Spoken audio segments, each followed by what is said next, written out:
მოგესალმებით ძვირფასო ტელემაყურებლებო, მე გახლავართ ექიმი ნუტრიციოლოგი ელისაბედ ლიზიკუჭავა, ზაქარია როჭიკაშვილის გასტროენტეროლოგიური კლინიკა ესკულაპის სამედიცინო მიმართულების ხელმძღვანელი. ჩემი სტუმარია ქალბატონი მაია ცერაძე, ზაქარია როჭიკაშვილის გასტროენტეროლოგიური კლინიკა ესკულაპის გასტროენტეროლოგი. ჩვენ ახლა ვიმყოფებით ზაქარია როჭიკაშვილის გასტროენტეროლოგიური კლინიკა ესკულაპში, ეს არის ქალაქ თბილისი, სულხან-ცინცაძის 73 ნომერი, მოგეხსენებათ, რომ ყოფილი საბურთალოს ქუჩაა.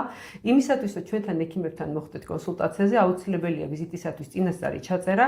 კლინიკის ტელეფონის ნომრებს შეგახსენებთ 596 34 50 50, 593 30 02 და 33. ეს ტელეფონის ნომრები მითითებულია ქვევით ეკრანზეც. ეს არის ტელეკომპანია პეკატივის საავტორო სამედიცინო გადაცემა ესკულაპი, გადაცემა გადის ტრადიციულად 4 შაბათს, ტრადიციულად 20 საათზე. მისი განმეორებით ნახვა შეგიძლიათ მეორე დღეს დღის საათებში ან იმავე კვირის შაბათს ან კვირას. ვიდეო გადაცემის გასვლის მერე აიტვირთება YouTube არხის პეკატივის საავტორო გვერდზე, ვისაც ტელევიზიასთან წვდომა არ აქვს, შეგიძლიათ უყუროთ გადაცემას და გამოიყენოთ ინტერნეტ საიტი MyVideo.g პეკატივის გვერდის live რეჟიმი. შეგახსენებთ ჩემს სტუმარს ქალბატონი მაია ცერაძეს, ექიმი გასტროენტეროლოგია ქალბატონი მაია და დღეს შევარჩიეთ სპეციალურად თქვენთვის ძალიან საინტერესო და ესეთი საჭიროებო თემა, ერთ-ერთი ყველაზე უფრო ცნობილი გასტროენტეროლოგიური პრობლემა, ალბათ არ შევცდები და ვიტყვი, რომ გასტროეზოფაგური რეფლუქსის გაღიზიანებული ნაწლავის შემდგომ ერთ-ერთი ესეთი სერიოზული პრობლემა არის დაავადება, რომელზეც დღეს უნდა ვისაუბროთ, ეს არის წყლულოვანი კოლიტი. მოგესალმებით კიდევ ერთხელ ჩემო კარგო. მადლობა მოწვევით. მე ჩემს მაყურებელს ვთხოვ ნებართვას რომ მოგმართო სახელით, იმიტომ რომ ჩვენ ეს ურთიერთობა კლინიკაში გვაძლევს ამის საშუალებას, ჩემო მაიკო და მინდა ჩვენს მაყურებელს განუმარტოთ, რა არის ეს დაავადება. რა თქმა უნდა გავითვალისწინოთ ის, რომ ჩვენ გადაცემას არ უყურებენ ყოველთვის პროფესიონალი ექიმები და ვეცადოთ რომ რაც შეიძლება უფრო მარტივად და ადვილად ახსნათ. დიდი მადლობა. მადლობა თქვენი მოწვევისთვის. კი ბატონო, საკმაოდ საინტერესო თემა არის წყლოვანი კოლიტი. ეს არის ნაწლავის ანთებითი დაავადება, მსხვილი ნაწლავის ოღონდ. თავისი მიმდინარეობით კოლიტი შეიძლება იყოს მსუბუქი, საშუალო მიმდინარეობის და მძიმე ფორმა. გააჩნია ის ნაწლავის რა დონეზეა დაზიანებული, თვითონ მსხვილი ნაწლავის რაუბანია, როგორ რა დონეზე არის დაზიანებული. ახლა მოგახსენება, რომ კუჭნაწლავის სისტემა იწყება პირის ხრუდან, ეს არის საკმაოდ დიდი ტრაქტი პირის ხრუდან და სწორი ნაწლავით ბოლოვდება. ამიტომ ყველა უბანს, ასე ვთქვათ, ყველა ნაწილს თავისი ჯირკვლები, თავისი ფუნქცია აკისრია. მათ შორის მსხვილ ნაწლავს, მსხვილი ნაწლავი არის საკმაოდ, ძირითადი ფუნქციები ვთქვათ, გასაგებენაზე, რომ მსხვილი ნაწლავის ძირითადი ფუნქცია ეს არის წყლის შეწოვა, ტრანზიტის ფუნქცია, ანუ ფორმირება ჩამოყალიბება თვითონ ფეკალური მასების. გარდა ამისა, მსხვილი ნაწლავი არის ორგანო, რომელშიც ბინადრობს ძალიან ბევრი, თითქმის 2 კილოგრამამდე ჩვენი მეგობარი ბაქტერიები, პათოგენური ბაქტერიები, რომლებსაც უნდათ ყვება ვიტამინები, სწორედ რომელიც აუცილებელი არის ორგანიზმისთვის. და არის აგრეთვე არამეგობარი ბაქტერიები, ასე რომ ვთქვათ. მოკლედ, მსხვილი ნაწლავის ანთების შემთხვევაში, რაზეც ჩვენ უნდა ვისაუბროთ, წყლოვანი კოლიტი, რა თქმა უნდა, ნაწლავი უკვე თავის ფუნქციებს კარგავს. წყლოვანი კოლიტი თანაბრად ვითარდება, თანაბრად ავადდებიან წყლოვანი კოლიტით, როგორც ქალები, ისე მამაკაცები, პროცენტულად. კვლევების მიხედვით დადგენილია, რომ რატომღაც თეთრკანიანი ადამიანები უფრო მეტად ავადდებიან, ვიდრე ფერადკანიანები. ასაკი ამ დაავადების არის 15-დან 35 წლამდე, ძირითადად, თორემ შესაძლებელია 50-60 წლის შემდეგაც შევხვდეს, მაგრამ ძირითადი ასაკი მაინც 15-დან 35 წლამდე არის. გარდა ამისა, მჭიდროდ დასახლებულ უბნებში უფრო მეტად ავადდებიან ადამიანები, რატომღაც კვლევების საფუძველზე არის დადგენილი, ვიდრე დაუშვათ სოფელში მოსახლეობას, ალბათ კვების პროდუქტებზე არის ეკოლოგიაზე, დიახ. მაიკო, რამდენად მნიშვნელოვანია, ახლა თქვენ საუბრობდით, რომ ასაკობრივ კონტინგენტზე სქესზე, ხო? არსებობს თუ არა რამე კორელაცია გენეტიკასთან, აი ოჯახური ფორმები არის თუ არა და საერთოდ რა დატვირთვით? დღესდღეობით უკვე ძალიან ბევრ დაავადებაში პოულობთ რაღაცა გენეტიკურ კვალს ხოლმე. ის დაავადებებში, რომლებიც ინსტიტუტში არ გვეგონა, რომ რაღაცას გენეტიკური არსებობდა, თუმცა მიდრეკილებას მაინც აღნიშნავენ უკვე ბევრ დაავადებაზე. აქ არის თუ არა რამე მსგავსი და თუ არის? კი ბატონო, წყლოვანი კოლიტი ეს არის აუტოიმუნური დაავადება და ანუ მისი ძირითადი დაავადების წარმოშობის მექანიზმი, ანუ გენეზი არ არის დადგენილი. ჯერჯერობით, მაგრამ ძალიან დიდი როლი უკავია გენეტიკურ დატვირთვას, რა თქმა უნდა, იმიტომ რომ აი წყლოვანი კოლიტის დაავადებულებში პირველი რიგის ნათესავებში დედა, მამა და ძმა, შვილი აუცილებლად უნდა ვეძიოთ. გარდა ამისა, კრონის კრონით დაავადებულებში აუცილებლად უნდა გამოვიკლოთ კიდევ ნაწლავი, იმიტომ რომ პირდაპირ ძალიან ბევრი ფაქტორი მიანიშნებს, რომ გენეტიკურ როლს აქვს ძალიან დიდი მნიშვნელობა წყლოვან დაავადებებს. გარდა ამისა, მის ჩამოყალიბებაში თვითონ ნაწლავის დაზიანებაში დიდი როლი ენიჭება ასევე ბაქტერიულ, ვირუსულ ინფექციები. სხვადასხვა პათოგენ მიკრობები. თეორია როგორც იცი, ხო? ძალიან უამრავი, მაგრამ ჯერჯერობით ანუ ზუსტი გენეზი მაინც უცნობია. თქვენ ძალიან საინტერესო კორელაცია ახსენეთ ახლა წყლოვან დაავადებასთან კრონის დაავადება და ესეთი თანაბრძოლიერად ორივე ძალიან პრობლემატურია, თუმცა რა თქმა უნდა არის განმასხვავება ხშირად დიაგნოსტიკაშიც მოიაზრებთ ხოლმე როგორც ვიცი ახლა გასტროენტეროლოგებთან მithumetes. მოგახსენებთ, იმიტომ კრონის დაავადებაც ეს არის ნაწლავების ანთებითი დაავადება, მაგრამ განსხვავებებს ახლა გეტყვით, იმიტომ რომ წყლოვანი კოლიტი ეს არის მხოლოდ მსხვილი ნაწლავის დაავადება, რომელიც იწყება მაგაზე შემდგომ დაწვრილებით ვისაუბრებთ, იწყება სწორი ნაწლავიდან და ადის პროქსიმალურად კოლინჯისკენ რაღაც გარკვეულობაზე ჩერდება დიფუზურად და კრონის დაავადება შესაძლებელია ნებისმიერ ადგილას დააზიანოს კრონის დაავადებამ ნაწლავი დაწყებული პირის ხრიდან სწორ ნაწლავამდე. თუმცა აქაც თავისებურება არის, რატომღაც ასე ამბობენ ხოლმე, უფრო მეტად უყვარს კრონის დაავადებას წვრილი ნაწლავის ბოლო ნაწილი თედოს ნაწლავიდან ბრმა ნაწლავამდე თავისი ბაუგენის სარკმლის, აი რატომღაც პროცენტულად უფრო მეტად ამ ადგილს აზიანებს, მაგრამ თუმცა სხვადასხვა უბანში შეიძლება და კიდევ თავისებურება რა შემდგომარეობს, რომ კრონის დაავადების დროს ზიანდება ნაწლავის ყველა შრე აბსოლუტურად და წყლოვანი კოლიტის დროს ზიანდება მსხვილი ნაწლავის ლორწოვანი გარსი, მხოლოდ დიფუზურად. ანუ დაავადება იწყება, მაგრამ აქვე ვიტყვი, რომ დაავადება იწყება სწორი ნაწლავიდან, ანუ პროქტიტით, ანუ სწორ ნაწლავს ვერაულის გვერდს, ასე ვთქვა, ჯერ სწორი ნაწლავიდან იწყება და პროქსიმალურად ვრცელდება, ჯერ სიგმოიდურ ნაწლავში, შემდეგ მოდის უკვე კოლინჯი. კოლინჯი თავის მხრივ შედგება. და ამასაც ნიშნავს კოლიტი, ხო? დიახ, კოლიტი. კოლონის ანთებას ასე ვთქვა. კოლინჯი თავის მხრივ შედგება ასწვრივი კოლინჯი, განივი და დასწვრივი. ხო, აქვე ერთი რამე აღნიშნოთ, ხალხში გავრცელებულია ძალიან რატომღაც ყაბზობას აიგივებენ კოლიტთან. ეს მითი არის, რა თქმა უნდა, იმიტომ რომ აი ვიღაცას დაწუხებს დაუშვათ მუდმივი ყაბზობა, აქვს მუდმივი შეკრულება და თავის თავს დაუსვამს ხოლმე დიაგნოზს, რომ მე მაქვს კოლიტი. მაი, ამაზე ერთმნიშვნელოვნად მე ვფიქრობ, ძველი წარმოდგენებია, სველი მშრალი კოლიტი, ესეთი ტერმინებიც იყო, ხო, როცა გაღიზიანებული ნაწლავი არ ქონდა და ალბათ ეს თემა ისევ ფიგურირებს. აი ამას ემსახურება ზუსტად ჩვენი გადაცემებიც, რომ რაღაც ვცდილობთ სამედიცინო ცნობადობა ავწიოთ, თუნდაც დღევანდელი გადაცემის მერე უკვე ეცოდინება მაყურებელს, რომ ყაბზობა, ანუ შეკროლობა კოლიტს არ ნიშნავს. თუმცა ყაბზობა ერთ-ერთი დამახასიათებელი ნიშანი შეიძლება იყოს თავიდან კი ბატონო კოლიტისთვის, მაგრამ თვითონ კოლიტი ყაბზობა ცალკე დიაგნოზად არ არის. პირიქით კოლიტს უკვე ფაღარათი ახასიათებს, ამაზე თუ გნებავთ, უკვე ვისაუბრეთ თუ გნებავთ, რა ვიცი. ანუ კი ბატონო, რა თქმა უნდა, აი როგორც მოიტანა თემა, მე ხა ის ძალიან საინტერესო იმაში გადავედით, თქვენ ლაპარაკობთ უკვე აი კრონთან დაკავშირებით შედარებაზე და აი ეს ლოკაციებს მართლა ძალიან დიდი მნიშვნელობა აქვს, ფაქტიურად სტადიებზე როცა საუბრობდით, აი ალბათ ამ ეტაპების დაჯერაა, ხო, სწორი მომენტი, რაც პაციენტი ადრე მომართავს, დაზიანების დონეც და მასშტაბიც აი ამას გულისხმობს ზუსტად, რომ უფრო ნაკლებია და აი ხა როცა თქვენ სიგმოიდური და თქვენ რომ ამბობთ იწყება და ზევითადის, აი რაც დროულად და ალბათ არსებობს უკვე პირველ ეტაპზე ის ნიშნები, რომელიც პაციენტს სინამდვილეში აძლევს სიგნალს, რომ კვლევები ჩაიტაროს. კი ბატონო, სამწუხაროდ. კი ბატონო, მაიკო, გავაგრძელოთ მაშინ აი ეს თემა, რადგან საუბრობდით, ესე იგი თქვენ ამბობდით უკვე ლოკაციების მიხედვით, რომ სიგმოიდური ნაწლავი შეიძლება აცდეს სიგმოიდურ ნაწილს და უკვე ცოტა ზევით, მაგრამ მთავარი დამახასიათებელი არის ლორწოს დაზიანება. აქ ერთი დეტალიც განვმარტოთ ჩვენ მაყურებელს, რომ ნაწლავს საკმაოდ ისეთი შრეობრივი აღნაგობა აქვს და ამას ძალიან დიდი მნიშვნელობა აქვს ლორწოვანი შიგა ნაწილს აქ ამ შემთხვევაში საუბარი პირველი შრე, რომლიდანაც იწყება სანათური, ასე ვთქვათ, ხო? კი ბატონო, და შემდგომ იწყება უკვე ეს პროცესი უფრო ზევითადის და კოლიტიც უფრო და უფრო, ასე ვთქვათ, რთულდება. კი ბატონო. რაც შეეხება თქვენ ყაბზობაზე საუბრობდით, ჯერ ის ტერმინიც ყველა მარიცის შეკრულობა ყაბზებს ხშირად სხვადასხვა ისენია ხოლმე და დიარეა ფაღარათე მე მინახავს ბატონ ზაქარეს და როცა პაციენტი მოდის ბატონ ზაქარე უმარტავს ხოლმე დეტალურად, იმიტომ რომ დიახ ესეც რაღაცა ტერმინები, რომლებიც შეიძლება მარტო ჩვენ ვიცოდეთ და პაციენტმა არ იცოდეს, იმიტომ რომ არ ქონდეს სამედიცინო ცოდნა ამის შესახებ.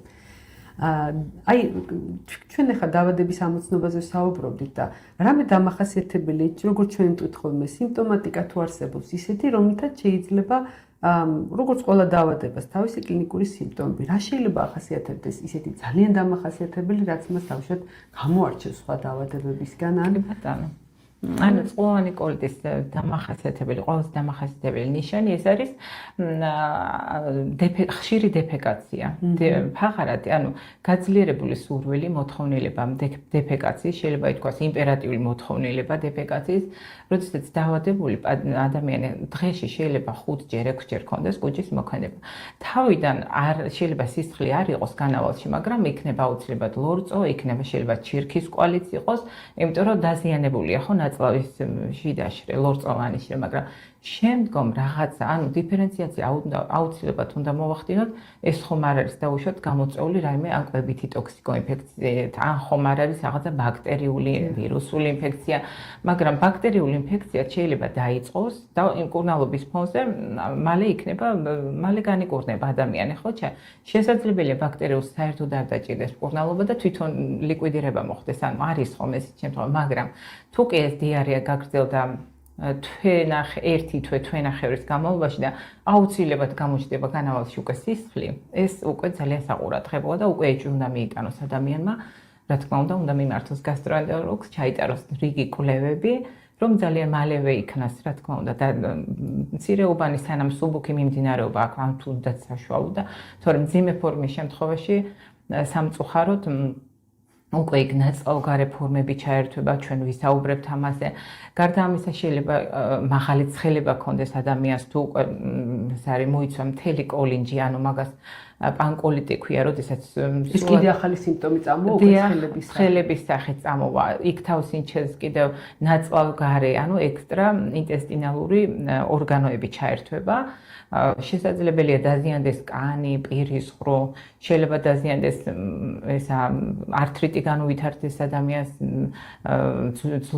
ძვალსახსროვანი სისტემა. გარდა ამისა, ჰემატოლოგი აუცილებლად უნდა ჩაერთოს, იმიტომ რომ მუდმივად ახლა როდესაც სისხლის დანაკარგი აქვს განავალში, ხო? აუცილებლად, რა თქმა უნდა, ანემიაც განვითარდება და იქ უნდა ჩაერთოს ჰემატოლოგი. ანუ, მოკლედ, პირველი ნიშნების გამოჩენის სანავე, პირველ ნიშანს კიდევ ერთხელ შევახსენებ მაყურებელს, რომ ეს არის სისხლიანი განავალი, ნუ თავიდან დიარე, ხშირი კუჭის მოქმედება დიარეა, ფაღარათი და იგივე ფაღარათი და სისხლი თუ შენიშნა. გარდა ამისა, მუცლის ტკივილი, ეს არის ტენეზმები, ანუ ჭინთვები ხშირი, რომელიც თითქოს ატყუებს ადამიანს, რომ თითქოს კუჭი გასვლის სურვილი აქვს და ამ დროს არ აქვს.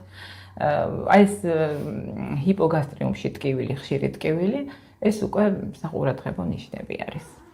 კი ბატონო, ეს ძალიან საინტერესოა, იმიტომ თქვენ ახლა რა სიმპტომებიც ჩამოთვალეთ, მაიკო. აბსოლუტურად შეიძლება არაპროფესიონალს აერიოს ზუსტად იმ დაავადებებთან, რაც ახსენეთ, სამწუხაროდ მათ შორის ცხელებაც.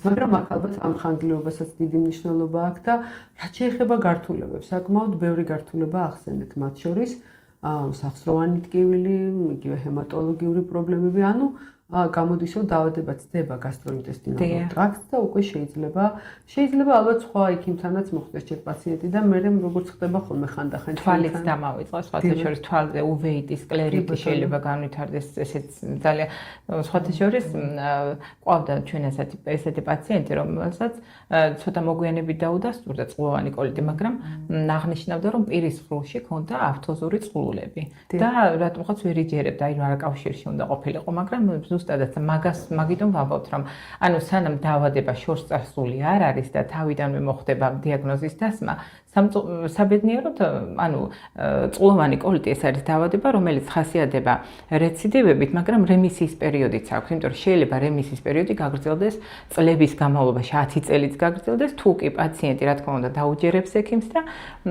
დაიცავს თავიდან მკურნალობას ჩაიტარებს და შემდეგ უკვე დიეტას დაიცავს და ყველა იმას, რადგან ექიმი ეტყვის. სამწუხაროდ საკმაოდ დიდი ფარმაკოლოგიური არსენალი გვაქვს და ალბათ ამის ბრალიცაა, რომ დიარეა შეიძლება ბევრი პრეპარატით ისე ეს ხშირად ხდება ხოლმე პაციენტმა შეაკაოსოს, კლინიკური სურათი იშლება იგივე მუცლის ტკივილზეც, ხო მართალია? კი ბატონო. ისეთ მედიკამენტები არსებობს, რომ შეიძლება გამოიყენოს და რაღაცა ტკივილი მიაძინოს დროებით და ეს რაღაცნაირად სურათს გვიშლის ამ მხრივ, ასე ვთქვათ. მაიკო, თქვენ ახლა ძალიან საინტერესო რაღაცა ასენთ, მათ შორის აი ავტოზური სტომატი, ანუ უკვე სტომატოლოგიური პრაქტიკაც შეიძლება აქ ჩაერთო სტომატოლოგის რჩევაც, რომ მიმართონ ექიმს, იმიტომ რომ მანაც ნახოს რაღაცა ისეთი განსხვავებული. მაგრამ რა ხდება ლაბორატორიულად, აი როგორია ცვლილებები, არის თქვენ ანემია ახსენეთ, რა თქმა უნდა, როცა სისხლის დანაკარგია, უეჭველი იქნება იქ ერგენის დეფიციტიც და პრობლემაც. შეიძლება თუ არა, ალბათ ანთების მაჩვენებლებიც იქნება, იმიტომ რომ როგორც ვთქვით, ავტოიმუნური დაავადებაა და ჩვენ ავტოიმუნურ დაავადებებზე სხვათა შორის ერთ გადაცემაში ნახსენები გვაქვს და პაციენტ ჩვენმა მაყურებელმა იცის, რომ ეს არის ფაქტიურად ბრძოლა ჩვენ ესე აუხსნა ჩვენმა პატიცემულმა ექიმმა საკუთარი ქსოვილების, საკუთარი უჯრედების წინააღმდეგ და მაგ კლასში მოხდა ასე ვთქვათ რაღაც წილად ისეთი დაავადება, როგორიცაა წყლოვანი კოლიტი. აი ამ შემთხვევაში, მაიკო, რა შეიძლება კვლევები ჩაუტაროთ პაციენტს, იგივე ლაბორატორიული ინსტრუმენტული კვლევები, რომლებიც დიაგნოზის დასასუსტებლად გეხმარება, თუნდაც დიდ დიაგნოსტიკაში. კი ბატონო. ნუ, რა თქმა უნდა, პირველი თქვენ როგორც ახსენეთ, სისხლის საერთო ანალიზი, ეს ჩვეულები, კლასიკა, დიახ. რა თქმა უნდა, იქ ცვლილებები იქნება, იმიტომ რომ თუ ხანგრძლივი დროის განმავლობაში ადამიანს სისხლი აქვს განავალში, შესაბამისად ანემია იქნება, ხო? იქ ხო. გარდა ამისა, ანთების სურათი იქნება, მოკლედ, ანთების მარკერი ცილა, ეს ყველაფერი მომატებული იქნება, ერითროციტების დალექვის სიჩქარე. ნუ თავისებური, მოკლედ, ლაბორატორიული სურათი აუცილებლად შეცვლილი იქნება. და შემდეგ ახლა კვლევის ოქროს სტანდარტი ეს არის ენდოსკოპია, ხო, კოლონოსკოპიის საშუალებით. ზოგჯერ თუ კი დასაწყისი არის და მხოლოდ სწორ ნაწლავში არის ჯერჯერობით ეს დაავადება და ზემოთ არ გავრცელდა. რექტორომანოსკოპია და შეიძლება ირიგოსკოპიიდაც იყოს საკმაოდ დიაგნოზი უკვე დასმული, იმიტომ რომ თუ კი ჯერ არ მოიცავს მთლიანად კოლინს რა. და შესაბამისად თუ კი საჭირო ხდება ბიოპტატის აღებაც, რა თქმა უნდა, იმიტომ რომ ხო, და აქ უკვე ენდოსკოპისტი ხედავს უკვე ვიზუალურად დამახასიათებელ რაღაცას, წყლულებს ხედავს, ანუ როგორ არის ლორწოვანი დაზიანებული, ნუ ხშირ შემთხვევაში ბიოპსიას აღარ იხებენ, მაგრამ თუ კი საჭიროდ მიიჩნია, რა თქმა უნდა. და აი ესეთი წყლოვანი ნაწლავის სანათურში განალოვანი მასა მოძრაობისთვის იწვევს გაღიზიანებას ალბათ და სისხლიანად სწორედ აი ამ წყლოვანი კერებიდან ვითარდება ალბათ. კი, იმიტომ რომ დაზიანებულია თვითონ ნაწლავის ლორწოვანი გარსის კედელი. ეს ჩვენ საუბრობთ, როდესაც დაავადების მსუბუქი და საშუალო მიმდინარეობა, თორემ ძიმე მიმდინარეობის შემთხვევაში ამ დროს უკვე ნაწლავი თავის ფუნქციას მთლიანად კარგავს. ფართოვდება ნაწლავის შიგთავსი. შესაძლებელია ტოქსიური მეგაკოლონის განვითარებაც, ანუ ნაწლავი უკვე იმდენად ფართო არის, რომ თავის ძირითად ფუნქციას, ტრანზიტორულ ფუნქციას ეს მსხვილი ნაწლავი უკვე კარგავს. და შესაბამისად ეს განავლილი მას შესაძლებელია დივერტიკულიტიც გამოიწვიოს, იმიტომ რომ რაღაცა ჯიბე გაიკეთოს მარტივად რომ თქვა ნაწლავში, შიდა ზედაპირზე და შიგნით უკვე ეს მოთავსდეს თვითონ ფეკალური მასა და ამას ანთებითი დიახ და ხო, ამიტომ ეს ყველაფერი უნდა გამოირიცხოს კვლევით, კოლონოსკოპიით და თუ კი დივერტიკულიტია, მაგას კიდევ სხვა მკურნალობა ჭირდება, მაგას ანტიბიოტიკოთერაპია. ფაქტობრივად კიდევ ერთი გართულება გამოვყავით ახლა. გართულებები როგორც ხედავს საკმაოდ ხშირია. საკმაოდ ხშირია, საკმაოდ ვერაგია, ასე ვთქვათ და რეალურად შეიძლება დიაგნოზის ბევრად უფრო დაამძიმოს, როგორც ხედავ, ხო მართალია. მაგრამ ალბათ მკურნალობის შემთხვევაში პაციენტი აქამდე არ უნდა მივიდეს და როგორც ხედავთ, დაავადება უფრო მართვადია ვიდრე განკურნებადი. კი. ასია განკურნება სამწუხაროდ ხე, მაგრამ მართვადია. თქვენ მდგრადი რემისია ახსენეთ, მე ცოტა სხვა კითხვები მინდოდა დამესვა, მაგრამ სხვანაირად წავიდა ჩვენი საუბარი და ძალიან მომწონს ის, იმიტომ რომ ეს ჩვენი მაყურებლებისთვის ძალიან იმედის მომცემია. მდგრადი რემისია ნიშნავს ფაქტიურად ძალიან დიდ ხანს და მშვიდ ცხოვრებას, ხო მართალია? მათთვის ალბათ ექიმის მეთვალყურეობის ქვეშ. რას აძლევთ ხოლმე რეკომენდაციას სტანდარტულად, აი რა შეიძლება აკეთოს ადამიანმა, რომ ეს რემისია რაც შეიძლება გაიხანგოს. მესმის რომ ავტოიმუნურია ორგანიზმი თავისებურადაც იბრძვის, მაგრამ ალბათ არსებობს რაღაცა გარკვეული რჩევები, რეკომენდაციები, თუნდაც ნუტრიციოლოგიური, თუნდაც მედიკამენტორული იცით რა, რჩევა პირველ რიგში მშვიდ გარემოში უნდა იცხოვრონ, იმიტომ რომ სტრესი ერთ-ერთი მაპროვოცირებულია. თამბაქოც ასევე. და მე ყვება რა თქმა უნდა, სწორი ყვება, ახლა დიეტას არ ვეტყვით, იმიტომ რომ არსებობს ახაც გარკვეული პროდუქტი, ასე ვთქვათ, საკვები პროდუქტი, რომელიც თავიდან გამწვავების პერიოდში კატეგორიულად არ მიიღება. მაგრამ ეს არ უნდა გავიგოთ ესე, რომ საერთოდ უნდა აკრძალოს მთელი ცხოვრება, უბრალოდ როცა იმ განიკურნება მედიკამენტების დახმარებით და გადადის უკვე დაავადება რემისიის პერიოდში, მაშინ უკვე, რა თქმა უნდა, ნელა გვეძლება პროდუქტების მიღება, მაგრამ მაინც სიფრთხილე არის საჭირო, ანუ ცხარე, მწარე, მჟავეები არ იჭმევა. ისე რომ არ უყვარს გასტროენტეროლოგია ზოგადად. შეიძლება უყვარდეს ჩვენს გზნობათა ორგანოს, მაგრამ ნაკლებად უკასკარ.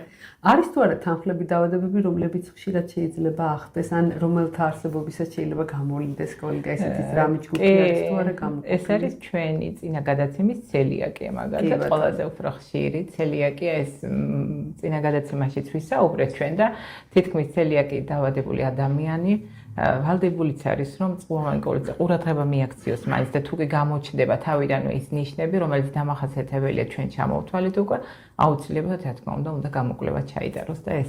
ანუ ეხლა ჩვენ რისკის ჯგუფებზე მინდოდა გვესაუბრა და ცელიაკიის მქონე ადამიანები ფაქტობრივად რისკის ჯგუფში წარმოადგენენ იმისთვის, რომ წყლოვანი კოლიტი აღმოაჩნდეთ. და შესაბამისად სამედიცინო სიფრთხილის თვალსაზრისით ალბათ ამ კვლევასაც მეგულისხმობ კოლონოსკოპიას უტარებთ, რომ ჩვენი ოქროს სტანდარტი ვახსენეთ, რომ გარიგება ძალიან ოქროს სტანდარტი მართლა ძალიან ადრეულ სტადიაზე გვაძლევს საშუალებას, რომ ბერ დაავადებას მივხედოთ. მაიკო, როგორია მკურნალობა, როგორია, მე არ ვამბობ, ჩვენ შეგნებულად არასოდეს არ ვასახელით კონკრეტულ მედიკამენტებს, თუმცა ზოგადად საუბრობთ ხოლმე რა მედიკამენტებია, რა ჯგუფებია, ან როგორი სტილი შეიძლება იყოს დაუშვათ ფარმაკოთერაპიით, ოპერატიული მკურნალობა და ასე შემდეგ. იცით რა, მკურნალობის მეთოდს ირჩევს თვითონ ექიმი. ანუ როდესაც დათვალიერდება ნაწლავი, იმის და მიხედვით რა დონეზე არის ნაწლავი დაზიანებული, თუ როგორ მიდის იქანდებითი პროცესი, ნუ დასაწყის სტადიაში, რა თქმა უნდა, მედიკამენტოსური მკურნალობა. ეს არ დავასახელებ, სულფასდალაზინები შესაძლებელია, რა თქმა უნდა, დამხმარე ჯგუფი კორტიკოსტეროიდებიც გამოიყენება, მაგრამ იმის გამო, რომ კორტიკოსტეროიდებს ახასიათებს ბევრი გვერდითი ეფექტი, ამიტომ ხანგრძლივად მათი დანიშნულება არ ხდება.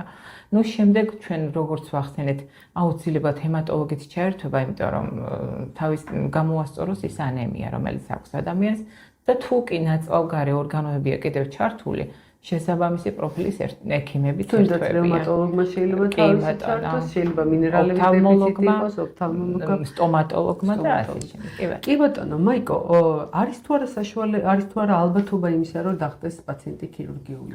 როგორა, კი ბატონო, არის ჩვენ წაღანაც ვისაუბრეთ, როდესაც უკვე რთული ფორმა, შორსწარსული შემთხვევა არის, ანუ როდესაც პანკოლიტი ვითარდება კიდე მთლიან კოლინჯს მოიცავს ანთება, ეს უკვე ქირურგიულ მკურნალობას საჭიროს, ქირურგი ერთვება აქ, საკმაოდ სხვადასხვა ტიპის ოპერაციები კეთდება, ამას თვითონ ქირურგი წყვეტს, მოკლედ შესაძლებელია სტომა ეს იმდენად დაზიანებული შეიძლება იყოს ნაწლავი, რომ ამოიკვეთოს. თუნდაც მეგაკოლონი ახსენეთ ფაქტობრივად უფუნქციო ნაწლავი, რომელიც თავისი არსებობით უფრო ახუჭებს საქმეს, ვიდრე ოპერაცია. ეს საბედნიეროდ ნაწლავები საკმაოდ დიდი გრძელი ორგანოა და მისი ფრეგმენტული ამოჭრა იმის საშუალებას იძლევს, რომ აბსოლუტურად არ დაირღვეს პასაჟი. იმიტომ რომ როდესაც ნაწლავი დაზიანებულია, თავის ფუნქციას ვეღარ ასრულებს, პირიქით ის განავლოვანი მასა, ანუ ესა ტოქსიური ნივთიერებები მოკლედ გადადის სისხლში იმ მასიდან და ამიტომ უფრო ტოქსიური ხდება, უფრო გამოუსადეგარი ხდება ის ნაწილი და ამიტომ ქირურგი იძულებული ხდება, რომ რაღაცა მონაკვეთი ამოიღოს. როგორია თვითონ რეაბილიტაციის პროცესი? ალბათ, როცა ესეთი ოპერაცია კეთდება მასშტაბური, პაციენტი ფაქტურად განკურნებულად ის ჩვეულებრივი ცხოვრების წესს შეიძლება დაუბრუნდეს, ხო მართალია, თუმცა კი ბატონო, წლების ჩვეულებრივად ცხოვრობენ, მაგრამ რა თქმა უნდა დაიცვან ისე რეკომენდაცია ყველა, რომელიცაც ექიმი აძლევს მას. ახლა მუდმივად დიეტა უკვე ასეთი ოპერაციები პაციენტები უფრო მეტად საყურადღებოები არიან, უფრო მეტ მართალი ბრძანდებით ეს სწორი დიეტა, სწორი ცხოვრების წესი, თქვენ ძალიან კაი რაღაცა თქვით, ეს არის სტრესის არ ქონა და მშვიდი ცხოვრების წესი, ზოგადად უფრო სტანდარტია მე მგონი, მაგრამ ასეთი პაციენტები უფრო ხანგრძლივად მეგობრობენ გასტროენტეროლოგებთან, მუდმივად იმყოფებიან მათი მეთვალყურეობის ქვეშ და ეს რა თქმა უნდა იწვევს მერე უკვე დაავადების ასე ვთქვათ ხანგრძლივად მიძინებას ამ შვიდ სტადიაში გადაყვანას და არასოდეს არ უნდა დაგვაუწყეს ის, რომ მედიცინა წინ მიდის და იქნება მედიკამენტები, რომლებმაც შეიძლება ძალიან ბევრ დაავადებას, მათ შორის წყლოვანი კოლიც, საბოლოოდ დაუსვას წერტილი და ეს იმედი ყოველთვის არსებობს. მაიკო, კიდევ ერთი ძალიან ისეთი საინტერესო კითხვა მაქვს. აი ამ მხრივ მე მესმის, რომ ჩვენ სტატისტიკები საქართველოში ზოგადად არ გვაქვს ესეთი სრულფასოვანი, არ ვართ ძალიან დიდი ქვეყანა, არ ვართ ძალიან ისეთი განებივრებული.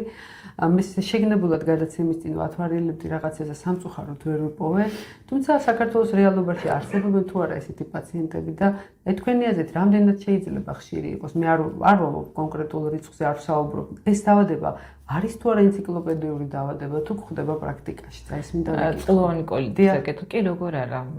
არც ისე იშვიათი არ არის. კი ბატონო. ყოველ შემთხვევაში აი მე მახსოვს ერთხელ ინტერვიუს წერდი ბატონ ზაქარიასთან და მან თქვა ესეთი ფრაზა, როცა კრონის დაავადებას სწავლობდით სტუდენტები, ჩვენ ეს მართლაც ენციკლოპედიური ცოდნა გვეგონა და ასე იყო რაღაც პერიოდი. თუმცა მე წამოვიდა და წამოვიდა ნაკადი და არ ვიცი ესო გაფართოებული დიაგნოსტიკის ბრალი, არ ვიცი შემთხვევა. ალბათ უფრო იმატა შემთხვევა. ალბათ იმატა. იმიტომ რომ იმატა ყველაფერმა იმან, რაც შესაძლოა იწოვდეს ბატონო. მაგრამ საბედნიეროდ მედიცინაც, თანამედროვე მედიცინაც საკმაოდ შორს წავიდა. კი, მაგრამ დიაგნოსტიკაც იმდენად გაღრმავდა, რომ ის დაავადებები, რომლებსაც ადრე ალბათ ვერ სვავდა მედიცინა, დღეს კონკრეტულ სახელებს ვარქმევთ და ეს კარგია, იმიტომ რომ კურნალობის მეთოდებიც ვიცით. რამე ისეთი ხო არა აქვს კიდევ დამახასიათებელი მაიკო დაავადებასთან დაკავშირებით, ან ისტორიულ ნაწილში, ან რა. მე რამდენადაც ნახე გაღიზიანებული, უკაცრავად, წყლოვანი კოლიტი ისევე როგორც გაღიზიანებული ნაწლავის სინდრომი, ერთ-ერთი ის დაავადებაა, რომელსაც ისტორიულად ალბათ ადამიანს ჰქონდა, მაგრამ სხვანაირი აღწერილობით მიდიოდა. ანუ ნახეთ, არსებობენ დაავადებები, რომლებიც იცოდა დაუშვათ ავიცენ ამაც. მაგრამ არსებობენ დაავადებები, რომელსაც ცოტა გვიან დავართ, მაგრამ ეს არ ნიშნავს, რომ ისტორიულად არ იყოს. ესაც საკმაოდ ხშირად გასტროენტეროლოგიური დაავადებები ხდება ამ ჯგუფში, რომ გონია, რომ ეხლა აღმოაჩინეს, არადა საუკუნეებია არის, ხო? აი ეს რაღაცა ნაწლავური დისკომფორტი, რაც შეიძლება ვიღაცას აწუხებდა და იღუპებოდა უამრავი ადამიანი, შესაძლებელია ზუსტად იყო ეს დიაგნოზი. შესაძლებელია კი ბატონო. სწორედაც მაგიტო თქვით, ახან რაღაც გარკვეული წლების წინ იყო მშრალი და სველი კოლიტი. შეიძლება საინტერესო ფაქტი გაიხსენოთ, იმიტომ რომ ის კოლიტიც ჩვენ თვლით რომ ვითომ იყო რომ გაღიზიანებული ნაწლავის სინდრომი, რამდენად რა დიაგნოზი გამოქონდათ და როგორი იყო? ხო, მეც რა გაღიზიანებული ნაწლავის სინდრომი ეს საკმაოდ აქტუალური თემაა ახლა და მაგას ბევრჯერ ვსაუბრია ყველას, მაგრამ ეს შეიძლება იყოს ერთ-ერთი ნაწილი წყლოვანი კოლიტის, იმიტომ რომ ფაქტიურად ნაწლავი მაგრამ გაღიზიანებული ნაწლავის სინდრომი ეს არის ფუნქციური მოშლიობა ნაწლავის, ხო, ის რომელიც უკვე ხედავთ დადასტურებულად, ლაბორატორიულადაც ინსტრუმენტალურად ანთების პროცესი. კი ბატონო. თუმცა როგორც თქვენ ძანთ ეს ავტოიმუნური ართებაა და ამას ძალიან დიდი მნიშვნელობა აქვს, თუმცა მე როგორც ხედავ დიაგნოსტიკა პირველ სტადიაზე საკმაოდ რთულია, იმიტომ რომ ფაქტიურად ყველა კლინიკური ნიშანი, რაც თქვენ დაასახელეთ, შეიძლება მართლაც რაღაც კვებით ტოქსიკოინფექციასთან ასოცირდებოდეს. თუმცა როგორც ვატყობ, აქ საკვების როლს პაციენტი არ გამოყოფს ესე, ხო? აი, იქ თუ აღნიშნავს, რომ დაუშვათ რაღაც საკვების მერე დაეწყო, აქ ეს მომენტი არ არის, პაციენტი უფრო მოდის უკვე ქრონიკული ჩივილით. იმიტომ რომ რატომღაც თვითმკურნალობას მიმართავენ ხოლმე თავიდან, ხო? აი, მით უმეტეს საკვებზე თუ აქვს ეჭვი, მაგრამ როდესაც აი მაგიტომ რამოდენიმეჯერ მე გავიმეორებთ, რომ საყურადღებოა, როდესაც თვეზე მეტი მიმდინარეობს. აი, ხანგრძლივი. აი ეს შეუპოვარი დიარეა ფაქტიურად, ხო? და მე აუცილებლად სისხლი გამოჩნდება, იქ ლორწოვანი, ჯირქოვანი, განავლოვანი მასები და სისხლიც გამოჩნდა. ეს ძალიან საყურადღებოა. ალბათ ასე კონტიქტში უფრო მძიმედ მიდის დაავადება, როგორც დიახ, მაგრამ როგორც აღნიშნეთ, უფრო ანუ 15-დან 45 წლამდე მერყევს, თუმცა ბავშვებშიც არის და ასაკოვან ადამიანებში, რა თქმა უნდა, ახლა მეტნაკლებად. კი, თუმცა იქ უკვე იმუნური სისტემას ცოტა პასიურ იმაში გადადის, შეიძლება უფრო ადვილი სამართავი იყოს, მაგრამ უფრო მძიმედ მიდოდეს, იმიტომ რომ სხვა თანხლები რაღაცეებიც არსებობენ, პრობლემები, რომლებიც რესურსის ნაკლებია, ხო, თუმცა რა თქმა უნდა შეიძლება იყოს ესეთი მომდგომარეობა, რომ დაუშვათ ექიმის დანიშნულება აზიანებდეს, ჩვენ ხშირად ხვდებით ამას, მით უმეტეს გასტროენტეროლოგიაში თქვენთან, როცა რაღაცა სხვა სკუნალობს ექიმი და ამ დროს თქვენი სისტემა გამოდის მწყობრიდან, იმიტომ რომ ის მძიმე წამლები საკმაოდ სერიოზულად აზიანებენ. სულ უფრო ხშირად ხვდებით ესეთ დანიშნულებებს, აი თქვენ სახსრები ახსენეთ და მივხვდი რამდენად მძიმე სამართავი იქნება, რომ სახსროვანი ტკივილი თავისთავად მოითხოვს საკმაოდ აგრესიული ჯგუფის პრეპარატების რომელიც კუჭ ნაწლავს აზიანებს. ასევე აზიანებს და გასტროენტეროლოგებს ყოველთვის გინდათ ხოლმე რომ დაიცვათ. თუმცა დღეს ბევრი ექიმი უკვე იწევს, აი შეიძლება თუ არა პაციენტი გახდეს, აი პირველ რიგში დერმატოლოგის კონსულტ პრეროგატივაში მოხდეს და იქიდან მომართოს უკვე კლინიკას. კი, შეიძლება. იმიტომ რომ იმდენად არ მიაქციოს ყურადღება. აი ამ თავის გასტროენტეროლოგია და თქვენ სწორედ ძალიან ჩათვალოს და ეს მეორე პლანზე ამას თვითმკურნალობით რაღაცას უმკურნალობდეს და მიაკითხოს დაუშვათ მისთვის უფრო პრიორიტეტული სახსრები იყოს და მიაკითხოს რევმატოლოგს.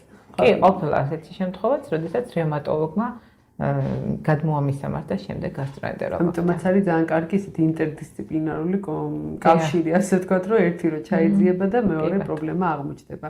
ჩვენ ესეთი მსგავსი გვაქვს ხოლმე ძალიან ბევრ დაავადებასთან, ახლა მე ნუტრიციოლოგი ვარ, მე ამ კლინიკაში ვხედავ, როგორ ხდებიან თუნდაც დერმატოლოგის პაციენტები ბატონ ზაქარიასთან და თქვენთანაც, ხო, ეს იმიტომ რომ იქ დავუშვათ გამონაყარი აქვს, ხანგრძლივი, ალერგოლოგის პაციენტი და ასე შემდეგ. აი ეს არის ზუსტად ამ დაავადების ვერაგობა, ასე ვიტყოდი, იმიტომ რომ ბევრი ნიშანია იქ ისეთი, რომლებიც ბიოდერმია, ეს ძალიან დამახასიათებელი წყლოვანი კოლიტისთვის პირდაპირ ანუ ჩირქოვანი გამონაყარი, ასე ვთქვათ, კანზე. ერთ-ერთი დამახასიათებელია თვითონ კანის დაავადებები. კანის დაავადება შეიძლება სულ სხვა ის იყოს პრობლემა თვალსაჩინო და იგივე სტომატოლოგიური პრობლემა, რაც წყლოვანი და ზენები ფრის. სხვათა შორის რაც უფრო მეტად შეიძლება უქმდეს, როგორც ნახე, მე სპეციალურად გადავავლე თვალი კიდევ ერთხელ უახლეს სტატისტიკას, რომელი ნიშნები რამდენი პროცენტით გამოვლინდება, კონკრეტულად ამერიკის ვარიანტი იყო და ну, რა თქმა უნდა, პირველი დაზიანება არის, რაც ბრძანეთ სუფთად დიარეა და ესეთი მომენტი, მაგრამ აი პირის დაზიანება იმდენად მაღალ პროცენტში იყო, ზუსტად არ მახსოვს რიცხვი, მაგრამ მივხვდი, რომ პაციენტების ძალიან დიდი ნაწილი თურმე უჩივის საკვების, აი დამუშავების და დაღეჭვის პრობლემას, იმიტომ რომ იქ პრობლემა უფრო აწუხებს, ვიდრე დაუშვათ დიარეს. ხო, იმიტომ რომ ვერ, ანუ პაციენტების უმეტესობა ვერ წარმოიდგენს, რომ ნაწლავები პირის ხროდან იწყება, ხო? ხო და თქვენ ყველაზე საპასუხისმგებლო ტრაქტი გავარიათ, მაიკო, იმიტომ რომ მართლა ძნელი წარმოსადგენია აი ესეთი დიდი, როგორც ერთი ალბათ კანია, ესეთი დიდი მოცულობითი და ესეთი იერარქიულად დაწყობილი სისტემა, როგორც გასტროენტეროლოგია. და ძალიან საინტერესო, იმიტომ რომ ყველა ორგანოს პირის ხროდან დაწყებული სწორნაწლავამდე თავისი ფუნქცია აქვს. ну, რა თქმა უნდა, ერთმანეთის გარეშე არ არსებობენ ესენი და მათ შორის ჯირკვლებიც, ხო, საჭიროებელი ორგანოს, მაგრამ ცოტა განსხვავებული ფუნქციები აქვს ერთმანეთისგან, მაგრამ მაინც ერთმანეთისთვის საჭირო და აუცილებელი. აი ჩვენ ახლა გადაცემის დასაწყისში წყლოვანი კოლიტი და კრონის შეადარეთ თქვენ და კონკრეტულად კოლიტზე როცა ვსაუბრობთ, იმ იერარქიას, რასაც კოლიტის მიდამოქვია, თავისი ფუნქცია აქვს თქვენ ბრძანეთ, ეს არის ფორმირება განალოვანი მასის, ხო, შეწოვა. შესაბამისად ის ფუნქცია გამოდის პირველი მწყობრიდან, ასე ვთქვათ. იმიტომაც ვერ ყალიბდა. ეს როგორი საინტერესო ის არის, ხო, იერარქიულად, რომ რაც დაზიან და იმან თავის ფუნქციაზე თქვა, როცა კუჭის პრობლემებს სხვა გამოვლინება აქვს და ასე შემდეგ. ასე რომ საჭმლის მონელებელ ტრაქტში ყველა სართულს თავისი ფუნქცია. თუნდაც იგივე ცელიაკია რომ ვახსენე. ცელიაკია წვრილი ნაწლავების პრობლემა არის, ხო, ეს ხაობის დაზიანება. ამიტომ ზეპირად, რა თქმა უნდა, ცელიაკიანი ადამიანი აუცილებლად უნდა იკვლევდეს კოლონოსკოპით იმას, მსხვილ ნაწლავსაც, იმიტომ რომ იქ თვალიერდება მხოლოდ წვრილი ნაწლავები. ამიტომ რისკ ჯგუფში რადგან არის აუცილებლად ყურადღება უნდა მიაქციოს, თუ კი წამოვა ეს ნიშნები, რომ წყლოვანი კოლიტი არ კონდეს, მაგიტომ, იმიტომ რომ ის არის წვრილი ნაწლავების დაზიანება, თუ თანდართვა შეიძლება ერთმანეთთან შეიძლება. და ასეთი პაციენტის მართვა ალბათ უკვე სტანდარტული პროტოკოლით მიდის, ერთ დიეტას მეორეს ვამატებთ ალბათ, გლუტენის შეზღუდვასთან ერთად და პაციენტი საკმაოდ ისეთი როგორ გითხრათ, მაგრამ სერიოზული ნუტრიციული შეზღუდვის ქვეშ ყავს მედიკამენტოზური მკურნალობის გარდა. საბედნიეროდ გამოსავალი რადგან არის და ანუ იმის გათვალისწინებით, რომ რემისიის პერიოდი შეიძლება წლები გაგრძელდეს, ну რაღაცნაირად უნდა თავიდან შეძლოს პაციენტმა, რომ ეს დიეტაც დაიცვას და ის მედიკამენტებიც. კი ბატონო, ეს ძალიან კაია, იმიტომ რომ იმედი აქვს პაციენტს, რომ ესეთი რაღაცით მიხედავს და რა ვიცი, გაახანგრძლივებს, ასე ვთქვათ, თავის სიცოცხლის ხანგრძლივობას. ერთი კითხვა მაქვს კიდე, მაიკო.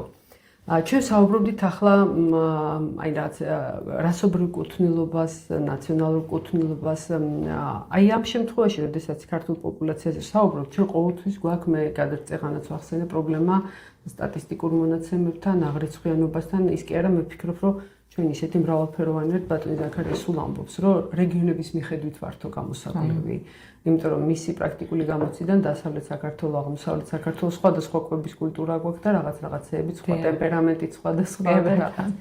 აქედან გამომდინარე, რამდენადაც ვიცი, კრონის დაავადებაზე დღესდღეობით საკმაოდ სერიოზული ისინი არის, რა ქვია, ასე ვთქვათ, სამედიცინო საზოგადოებამ აიმაღლა ხმა კონკრეტულ მედიკამენტების ჩართვას და პროგრამის განხორციელებას. რა ხდება წყლოვანკოლიდან და რამე მსგავსი ჩვენ აქეთაც გვაქვს? კი ბატონო, არის. იქ რაღაც მეგონი საზოგადოებაც შექმნეს თუ არ ვწდები დაავადებულებმა თუ რაღაც ესეთი მსგავსი რაღაც. ვიცით რა მუშაობს ჯერ მეცნიერები, მაგიტომ ვთქვით რომ თანამედროვე მედიცინა არის პრეპარატები, ხა რა თქმა უნდა თავს შევიკავეთ დასახელებისგან, მაგრამ ალბათ რამოდენიმე წელსში უფრო თამამად ვისაუბრეთ ამაზე, ხა. როცა ეს მედიკამენტები უკვე გამოცდილი იქნება და კლინიკური პრაქტიკა ექნება გავლილი, ასე ვთქვათ. და კიდე ერთი, მაიკო, მინდა რომ ეხლა როგორც სტანდარტულად მოვუწოდებთ ხოლმე ჩვენ პაციენტებს და თქვენთან ჩაწერილი გადაცემაში ეს ძალიან კარგად გავაჟღერებთ ერთხელ, რა უნდა ურჩიოთ პაციენტს მაშინ თუ ჩვენი გადაცემის ყურების მერე რაღაცნაირად მიიტანა ეჭი რომ მას ან მის ახლობელს შეიძლება მსგავსი პრობლემა ჰქონდეს. კი ბატონო, ერთხელაც გავიმეოროთ რომ პირველ რიგში ყურადღება ექცევა ხანგრძლივ დიარეას, რომელიც ერთი თვე და თვეზე მეტი გრძელდება. რა თქმა უნდა, სისხლიანი განავალი თუ სისხლის შენიშვნა მით უმეტეს შენიშნავს თუ არა დაუყოვნებლივ მიმართავს შესაბამისი პროფილის ექიმს. მუცლის ტკივილები ხშირი, ტენეზმები, ანუ ჭინთვები, მოტყუება, ასე ვთქვათ, სურვილი თითქოს დეფეკაცია უნდა, მაგრამ კი ბატონო.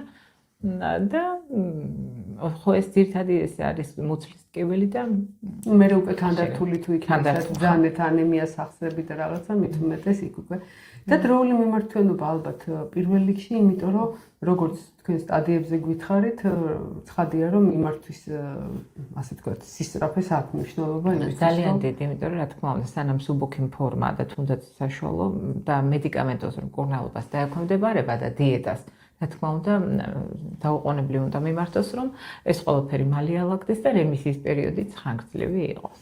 ძალიან კარგი, ესე იგი ჩვენ იმედს ვიტოვებთ, რომ ეს გადაცემა სულად მართვადია. რეაბილიტაციაც შესაძლებელია პაციენტის და რა თქმა უნდა, იმაც ვიტოვებთ, რომ შემდგომში მედიცინა წინ წავა და სულად განკურნებადიც გახდება. იმედი ვიქონიათ. მე მინდა შეგახსენოთ, რომ ეს არაჩვეულებრივი ქალბატონი, რომელიც დღეს ჩვენთან ერთად გადაცემას უძღვებოდი, არის ქალბატონი მაია ცერაძე, ზაქარია როჭიკაშვილის გასტროენტეროლოგიური კლინიკა ისკულაპის ექიმი, გასტროენტეროლოგი, ჩვენი ახალი თანამშრომელია შედარებით მაიკო და მას უკვე ძალიან დიდი პატივისცემით და სიყვარულით ვექცევით როგორც კოლეგები, ასევე პაციენტები. მინდა შეგახსენოთ, რომ ქალბატონ მაიასთან ვიზიტზე მოსახვედრად აუცილებელია წინასწარი რეგისტრაცია, ჩვენთან ჩაწერა, ჩვენი ტელეფონის ნომრები კლინიკა ისკულაპის მითითებული იქნება გადაცემის მსვლელობისას ეკრანზე. კიდევ ერთხელ შეგახსენებთ, მაინც 596 34 50 50 593 30 02 23 უკაცრავად. კლინიკა ისკულაპი მდებარეობს ქალაქ თბილისში, სულხან-ცინცაძის 73 ნომერში, ეს არის ყოფილი საბურთალოს ქუჩა. და რა მინდა გითხრათ? მინდათ რომ პირველ რიგში გისურვოთ ჯანმრთელობა. მაიკ, დიდი მადლობა. მადლობა მე შემდეგი გადაცემის იმედსაც ვიტოვებ, რომ ძალიან მალე ჩავწერთ. ჩვენ კიდე უამრავი საინტერესო თემა გვაქვს. მე ველოდები თქვენს თანხმობას და დიდი სიამოვნებით ჩვენ მაყურებელს კი მინდა ვთხოვ, რომ თუ რაიმე კითხვები გექნებათ, მოგწერეთ აუცილებლად სოციალურ ქსელებში. თქვენი თვითონ ჩვენ არც თქვენ კითხვას არ ტოვებთ უპასუხოთ და თუ კითხვა მასშტაბური და საინტერესო იქნება ზოგადად, აუცილებლად ხდება გადაცემაში. აქედან გამომდინარე, მადლობას მოგახსენებთ, ვინც გწერთ ხოლმე. შემოგვიერთდით ჩვენ გვერდზე ესკულაპი, ინსტაგრამი და ფეისბუქის ოფიციალური გვერდია კლინიკას და მოგწერეთ. დიდი მადლობა. წარმატებითი ნახვამდის, მადლობა.